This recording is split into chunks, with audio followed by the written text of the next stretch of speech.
Today I'm going to talk about cooking with spices. And I'm going to start with Indian cooking just because we've been discussing that a lot in the forum.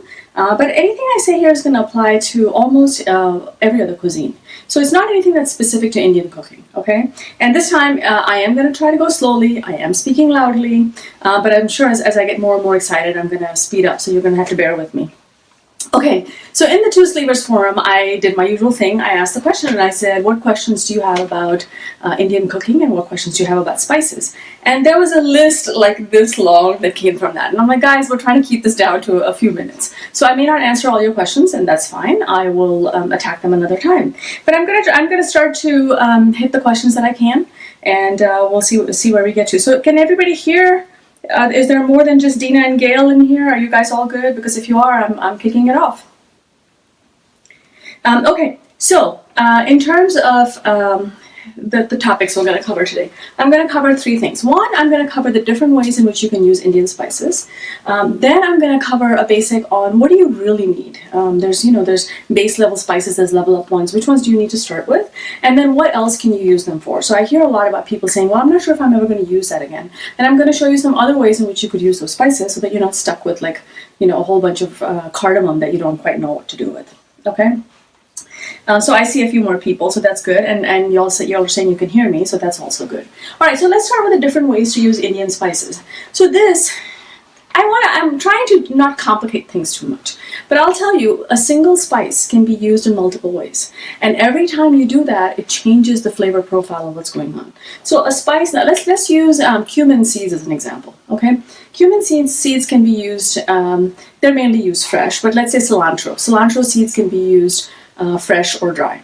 Okay, so you can use it in both of those ways. You can use it either whole or you can grind that seed. You can roast the seed or you could not roast that seed. Now here's another nuance. You could roast it in oil or you could dry roast it, which different techniques yield different flavors. And then after it's roasted, you could grind it. So you could grind the dry roasted one and you could dry the oil roasted one. Or you could leave it whole after it's been kind of fried lightly in oil, if you will. And then you can combine those with other spices that have either been, fresh, dry, whole ground, dry roasted, not roasted, oil roasted, all of these. So one little spice, one little cumin could be used in all of these ways. Okay, now this is true of coriander seeds, this is true of cloves, this is true of cinnamon, this is true of peppercorns. It's true of most of the spices that we end up using in Indian cooking. So one spice could be used all of these different ways, okay? Pinar, if you can't hear, jack up the volume on your device. That's usually the issue, or get headphones on if you can't hear. That's what worked for a lot of people last time. Was their devices were set low, or they had didn't have headphones. If somebody can type that to her in the comments, that would be really helpful, because if she can't hear me say any of this anyway. Okay, so all of these are the various spices and the various ways in which you could use the spices. Is this making sense to you guys? There's a little bit of a delay, so I'm not sure if you guys can hear, so I'm going to keep plowing through. Okay, so you remember all the variations? So this is what we would call, a statistician would call a multivariate interaction. You have two different ways for the spice to be used, fresh or dry. Either the fresh or the dry can be whole or it can be ground. And when it's roasted, it could be unroasted, dry roasted, or oil roasted. It could be alone or mixed, and it could be mixed with a whole bunch of other spices. Okay, so when people say, oh yeah, I always roast my garam masala, or I never roast my garam masala, that isn't the same masala you're talking about. You're talking about a very, very different spice mix with a very, very different flavor. So neither one is right or wrong. They're just different ways of using the same spice. Okay? Everybody good so far? There's a little bit of a delay. So I'm going a little bit slower just to catch up with you guys, but if there are questions, please type them in here. Okay, why would you do all of this dry and this ground and this whole and this fresh? Okay, well, think about dried herbs versus fresh herbs. For most of the herbs that we use, like sage, rosemary, thyme, the flavor profile isn't that different. Okay, so drying versus not may or may not make a difference unless it's something like turmeric. If you guys have ever seen fresh turmeric pods, they don't taste or look anything like the dried powdered version. So sometimes drying and powdering makes a huge difference. There's at least 3 reasons why you might take a spice and change it around. Part of it is preservation. You're just trying to take moisture out of a seed and keep it dry for longer. So those seeds will keep for a really long time. They kind of hone in, hold all the flavor inside it, hold all the aroma molecules inside of it, and they stay fresh for a whole lot longer. And I'll talk about dry versus not later on. Part of it is moisture reduction. So moisture reduction not only helps in preserving it, but when you grind it, when you grind dry spices, they're less likely to make a paste. If you had this wet, moist kind of a thing, you're going to get a paste, and you don't always want a paste, right? So part of it is it helps with preservation. Part of it helps, the moisture reduction helps in grinding, but the main thing is the taste. So here's what I'd like you guys to do. If you're not quite convinced and you think I'm making all of this up, pick a seed, any seed. Start with cumin, start with coriander, start with something you have in the house, and go ahead and try that. Roast it, dry roast it, oil roast it, grind it, eat it whole, flavor a little bit of oil with it. And think about garlic, right? When you cook with garlic, dry garlic, fresh garlic, completely different. I don't know how many of you are aware of this, but the more you crush garlic, the stronger the taste in your soup because the flavor molecules are released that much more. So if you want more of a garlic flavor, you need to mince your garlic. If you don't want that much of a garlic flavor, you need to leave it as whole cloves, right? It's very much the same thing happening in here. So the main reason, of course, we do anything in cooking is either preservation or it's taste, right? Or it's variety. Sometimes we just like to have a little variety. Okay, everybody good so far? Okay, so what does roasting do? Why would you roast in addition to preserving? A lot of it is it releases the aromatic oil. So if you ever roasted seeds and stood in front of it, like you just want to inhale that because it smells so good, right? Those aroma molecules are being released from that dry seed, and that's going to be available for you when you're actually eating, and you can smell the fragrance because so much of our taste buds are really about the smell, right? It changes the base taste of the spice, but there's another way in which we use it, especially in Indian cooking, and actually even in Italian cooking. Remember how you'll take some olive oil, you'll put some garlic, and you'll put, let's say red pepper flakes, right? That seasons the oil really quick. So in Indian cooking, there's a method called tadka in Hindi, Fordni in Marathi. Every language has its own thing, but tadka is Tadka is a very standard term. And one of these days I'm going to demonstrate how that works. So basically what we do is we take a small vessel, about that size, a heat-proof little bowl. You put it on the stove, you light it up. When it's hot, you put oil. When the oil starts to shimmer, you throw in typically black mustard seeds and cumin seeds. And what happens is it sputters like popcorn. So like if you're not expecting it, it's quite startling because it just goes pop, pop, pop, pop, pop. Well, what's happening during that process is that the oil is getting seasoned with it and the seeds are releasing their aroma and their taste.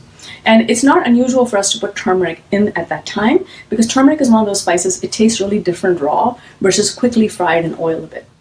So that technique of tadka is a standard way in which oils are cooked. Now, a lot of times you don't see that demonstrated.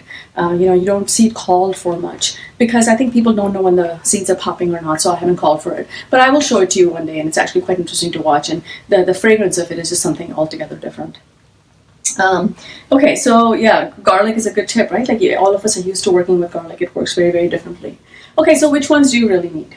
Okay, now I want you to just take a deep breath. This is a small list compared to all the spices in the world. In fact, one day I'm going to show you guys my spice pantry. It's bigger than me by twice. Okay, so it's this long rack of things, and I actually use all of those things. So for minimal sort of everyday cooking, this is what we would use. So you need dry ground turmeric. You need cayenne pepper. Very different from chili powder, y'all. Chili powder has like Tex-Mex type of seasonings in it. Chili powder and cayenne powder are not the same thing. Okay, don't get those confused. You need cumin, you need coriander, you need cinnamon, cloves, peppercorns, cardamom, and nutmeg. And take my advice on this. Apart from the turmeric and the cayenne, do not buy anything else ground. The moment they're ground, they start to degrade. Okay, the moment they're ground, they start to degrade. By the time they're coming into your house, you may as well just use brown powder or yellow powder and be done with it. Apart from these two, do not buy anything else ground. And I'll show you how you can use it and how long it will last. Okay, so I know this looks like a formidable list, but I'm going to show you other things that you can do with it. So if you have these things, you could make the garam masala. You could make about 10 other spice mixes that I'll talk to you about in a minute. Okay, so I'll make this list available for you guys. It's also in the book, by the way, and I'll show you that. But turmeric, cayenne powder, cumin seeds, coriander seeds, cinnamon, whole cloves, whole pepper, cardamom. I buy the seeds. The pod has been broken and the seeds inside. Those are really helpful for me. And then whole nutmeg is usually the way to start. Okay, so I know this looks like a long list, but bear with me because you can actually use them for a lot of different things.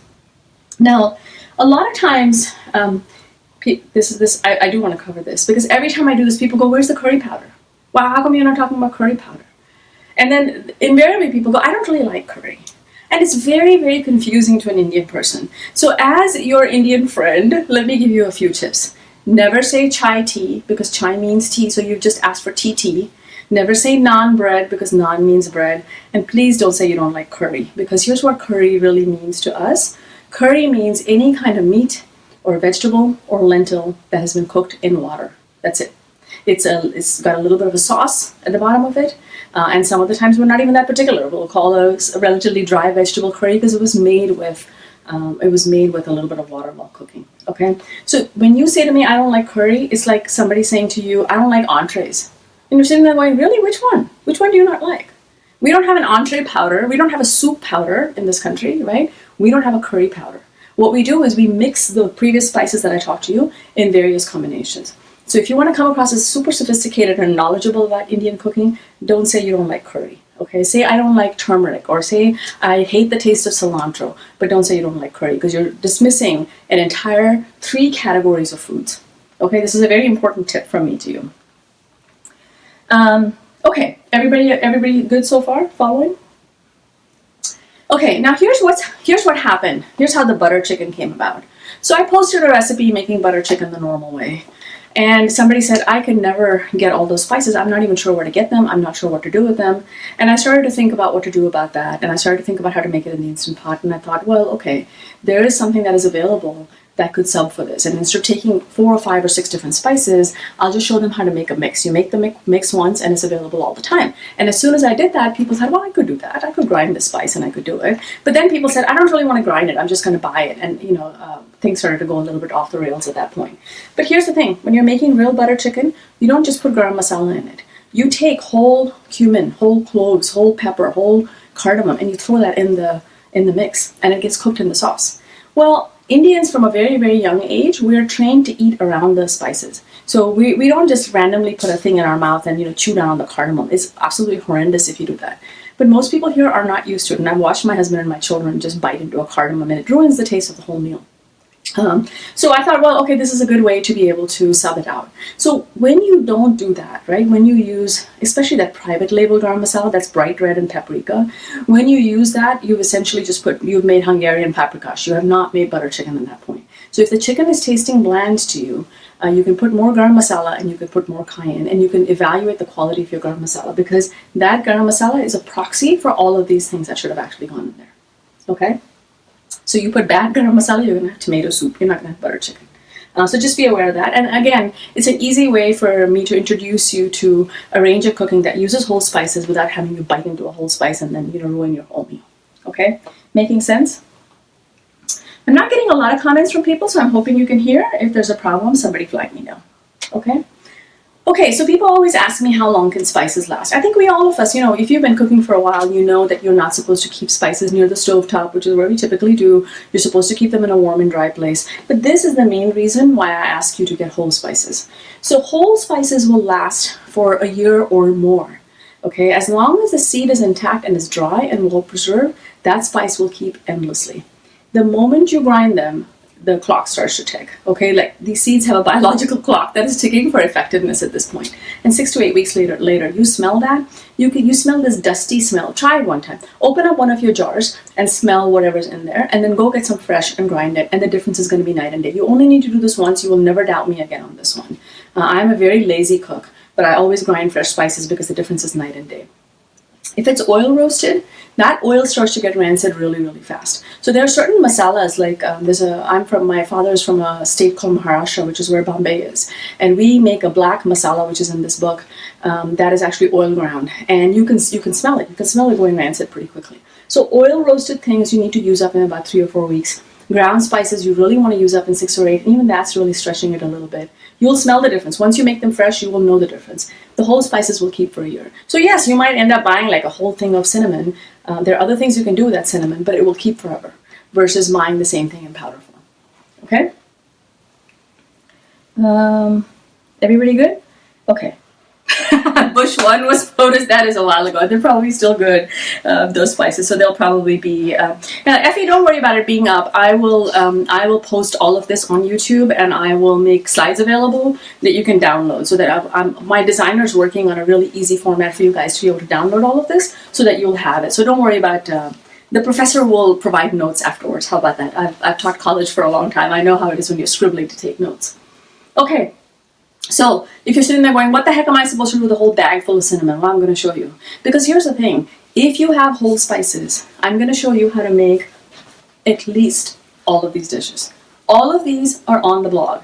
Okay? There's an Ethiopian berbere that uses many of the same spices that I talked about for the Indian food. The Ethiopian nitarkibe is like making ghee, except you put these very, very aromatic spices in there, and you can make that. So it's not just for Indian food. You just made Ethiopian food. The Lebanese shawarma that I have uses much of the same stuff. The Vietnamese bokho, it's a Vietnamese beef stew that is to die for. We had leftovers last night from the freezer. Amazing, amazing aroma. And it uses a lot of the same stuff, plus it uses star anise. Many of the chutneys and dips that I have online, the Meyer lemon chutney, for example, it's going to use those spices.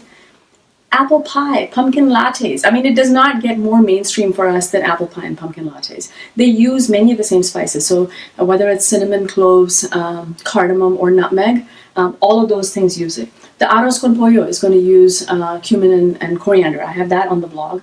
There's a harissa paste that I'm about to write up. That's going to use it. The Jamaican jerk chicken is going to use it. The ropa vieja uses it. The refried beans use it. There are thousands of dishes that use these spices. So what I'm saying to you is go buy those spices. You won't regret it. I'll help you through it. I'll show you other things that you can do with it. And you're actually going to be able to use all of those things. Okay? So what I'm saying to you is don't be afraid to buy those spices. I know it looks like a lot.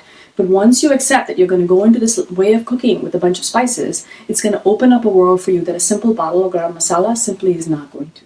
Okay, with the garam masala, you can still make 56 dishes or more. But this is going to open up a whole new way of thinking. And what I'm going to do with you guys is, there are some dishes here that use amazing spices that I haven't listed that are on the blog. So there's a Szechuan pork noodle soup that is to die for. This Korean gaibijim.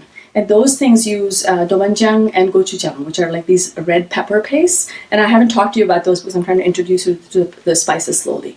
So what I'm saying to you is get your basic pantry ready, and then slowly we'll add one ingredient, and pretty soon you're going to be cooking from across the world. And it's going to be amazing, and people are going to think you're an amazing cook, which you will be. And it's very, very simple. As you guys know, you've seen my recipes. There's nothing complicated. If you can cut, stir, dice, chop, press buttons, you can cook it. You can cook any of these things like that. Okay? Yeah, I definitely have ropa vieja. I have carne adobada that is really, really authentic. I have a chicken tinga on there. I have frijoles. I have a whole Mexican cookbook actually for not very much. It's a little e-cookbook that's sitting out there. So I don't just cook Indian food. When I post Indian food, that's when people get really excited. But I actually cook a lot of other things. Okay, I have to talk to you about the book. Here's my book, and guess what? I actually got a copy. So this is an author's copy. It doesn't, there's still some issues with it. But I gotta tell you, I was really worried there was going to be this little cheapo little book, like some rinky-dink self-publishing, and it isn't. I should have trusted the publishers more. The ladies I've been working with have been amazing. It's a pretty sizable book. And I'm not going to go through all the sections in here. This is on Amazon for those of you who don't know. But it walks you through the kitchen staples, and it'll show you how to make all of these masalas. Garam masala, Punjabi garam masala, Maharashtrian garam masala, onion masala, ghee, ginger garlic paste, paneer, Greek yogurt, Meyer lemon chutney, coconut green chutney, mango chutney. And that is the getting you started section. So that's not even the real thing. Now I don't know if you guys saw the threads, but I asked people what they order in Indian restaurants. And I was really relieved because almost, I would say 85% of what people ask for is in the book. Okay, so the mainstream dishes, like rajma, red kidney beans, chole, chicken vindaloo, chicken korma, butter chicken, pork saag, chicken saag. Let's see what else would be aloo gobi, bangan bharta, palak paneer, chana dal fry. All of those things are in there. But I think the beauty of this book, I hope for you, is that there are things in here that you would never get unless you went to somebody's house that was Indian, that was Maharashtrian, or that was Punjabi, or that was Gujarati. Because these things are not mainstream in restaurants. So there's an amazing dish most Indians will tell you about called masale bhat. And bhat means rice. So we grind these fresh masalas. It's a different set of spices, but you could do it with the ones I showed you. And you put that in rice, and it is the most aromatic rice you've ever had. Well, that's a very Maharashtrian dish. You don't get it in restaurants here. So not only would you be able to cook things that are mainstream and not have to go out to restaurants as often as you do probably, but like patrani machi, it's a Parsi dish. Parsis are a very, very small community in India, less than 2 to 3%. They have some amazing food. And this is a dish that's served at a Parsi wedding. Well, when do you think you're going to be invited to a Parsi wedding, really? I mean, I haven't been to that many since I moved out of the country 30 years ago. So it does have things that you can do with it. And I'm not trying to plug the book, but a lot of this stuff is available on the website as well. So it's not like you have to pay to get access. I want you guys to learn. I want you to enjoy it. I want you to be able to ask questions, and I'm happy to answer those. And, don't worry about the restaurants not being around, because the last time we went out to eat at an Indian restaurant, the food that I'm making with the recipes I'm sharing with you is so much better that my husband said, next time we go out, we should just bring our own damn food, because it's a whole lot better than what we're paying all this money for. So you will be a good cook. Just trust me and just jump into it and try. So let me recap this real quick before I let you guys go. I'm gonna post this list so that you guys have it. Buy whole spices. Do not be afraid. The only things you want to buy ground are turmeric and cayenne. And on the others, get the best quality spices you can. If you don't want to buy a whole lot, go into like a Sprouts or a Central Market or a Trader Joe's, any place that has bins. They have those bins of like raw materials. Go in there, because you can buy little tiny quantities, 20 cents, 30 cents, 40 cents. You can just buy a little bit and come home and try a couple of things. Invest in a $10 or $15 coffee grinder. Save it just for the spices, and just make the batches. All of my recipes are for 1, 2, 4 batches. So just make it and try it. And let me know which ones you have. Oh, thank you, Rebecca. I appreciate that. And somebody added, oh, hey, you know what? If you add the book to your cart, if you go ahead and buy from the Amazon cart as a pre-order, go on to Twosleevers.com, and on the right-hand side, there's an opportunity for you to enter. My publishers are being so amazing. They're actually giving away an IP mini, and they asked what else, and I said an immersion blender. Because people keep saying, I don't have an immersion blender. Do I need it for the butter chicken? Do I need it for that? So there's a giveaway. So if you pre-order the book, go try that. And I hope somebody who wins is somebody I know, because that would be kind of cool. Anyway, so this is the spice stores, right? Like, people think you have to go to an Indian store, but look, these are not necessarily only Indian spices, right? I haven't suggested ones that are typically Indian. There's something called dagar fool, which is stone flour. I don't even know what it looks like. There's a thing called javintri, which is mace, which is the top of the nutmeg. I'm not asking you to buy any of that. These are mainstream spices. So don't be intimidated. Don't think I don't know how to do this. Just follow recipes for a while. Just follow those, and pretty soon you'll be making your own mixes. Okay. The cookbook is shipping September 19th, and I'm told the e-cookbook is going to be available a little bit before that. And anybody who wants to come to my house, I will cook for you. I enjoy that, so I will do that. Okay, so tell me about questions. Hit me with questions before I wrap this up, and then I'm going to let you guys get back to your Friday evenings. And here's the other thing. If you want other topics to be covered, please come into the Twosleevers International Easy Cooking, or whatever we call it. I don't remember the name anymore, but there's a group where all of us hang out and chat, and we share our own recipes for whatever. And I ask questions. I say, what do you want to hear about? So people want to hear about pot and pot accessories, so I'll do that, in a bit. But I wanted to cover the spices thing, and I wanted to show you guys the book. And urge you to go have a look. And any of this material that you want that I've covered, just ask. I'll post it online, and you guys can download it. Okay, Bulk Nation, somebody's talking about. Let me make sure I have covered all the questions. I know I'm a little bit behind. Oh, what color cardamom pods? So there's Malabar cardamom, and there's something else I can't remember, that are either white or green, and they're treated differently. Those two, in my mind, are interchangeable.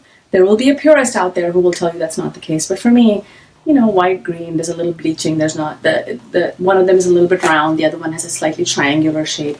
Most people won't notice that, okay? I just grab whatever's in there. There is one type of cardamom that is completely different, and you should not mess with that one.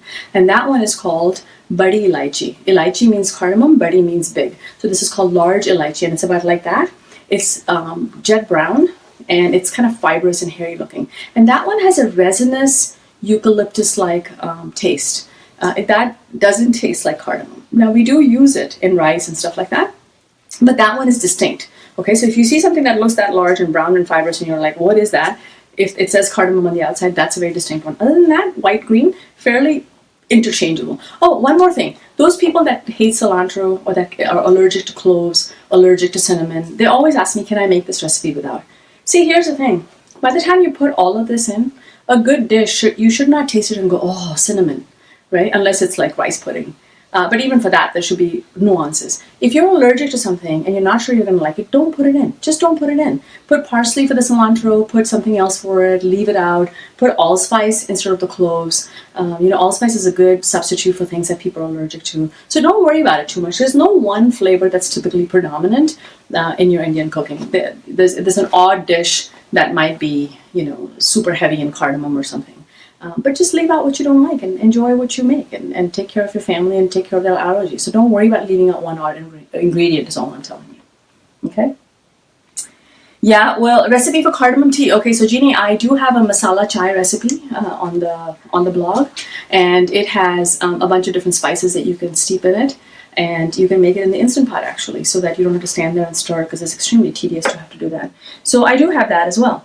Okay. So I want to be cognizant of your time and not drone on and on. I think we're at a good point, a stopping point. So continue to send in. Yes, my beautiful book does have a recipe for vindaloo. It has vindaloo, it has chicken korma, it has dum biryani, it has lamb dum biryani, it has chicken biryani, it has paneer biryani, it's got dal makhani, it's got langar wali dal, which unless you've been worshipping in a gurdwara, which is a Sikh temple, you've never had, and it's the most amazing thing. So pretty much most of the 85% of the mainstream dishes you get in restaurants, the book has. Okay? All right. I am going to say goodbye to you guys and thank you very much for watching. I really appreciate it. And you know where to find me. I'll see you guys later.